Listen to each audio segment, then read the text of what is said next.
A importância da união estável ou do casamento civil que eu vejo, na verdade, tem relação com a possibilidade de uma maior garantia de direitos, né, para os parceiros.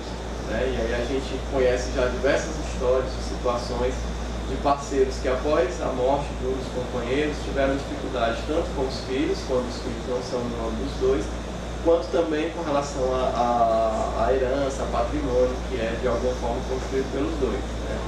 E aí outros benefícios também em vida, como benefícios de planos de saúde e outros tantos que a união estável e o casamento civil conferem aos companheiros. Né? Então, para mim, a questão da união estável ou do casamento civil tem a ver com essa garantia de direito. E, na verdade, não se trata o casamento homossexual, o casamento, a união homoafetiva, o casamento de homossexuais, quando se formaliza, é apenas um passo disso, que é o reconhecimento do Estado, né? Que é um Estado laico. O Estado que nós vivemos é um Estado laico, então nenhum princípio religioso pode prevalecer ou determinar as leis desse Estado, né? É um Estado laico. E, na verdade, é apenas o reconhecimento do Estado de famílias que já existem, né? Não se trata agora de dizer com o casamento ou com a união estável essas famílias passam a existir. Na verdade, elas já existem, né?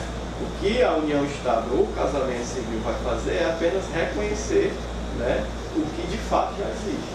Não é que a união estável ou o casamento civil vai fazer com que a relação homossexual se torne igual à relação heterossexual, mas na verdade vai possibilitar aos homossexuais garantia de direitos igualitários, assim como os heterossexuais têm determinados direitos contraídos pela união estável ou pelo casamento civil, os homossexuais também possam adquirir esses direitos por meio dessas instituições. Né? Mas elas não vão conferir uma maior legitimidade a essa relação. Né? Não se trata aqui, do ponto de vista do movimento, eu acredito, de buscar uma legitimidade ou dizer que só será legítima a união se tiver essa formalização. Né? A legitimação do Estado, mais uma vez dizendo, tem a ver com a garantia de direitos. Né? E ninguém pode privar os outros de terem esses direitos.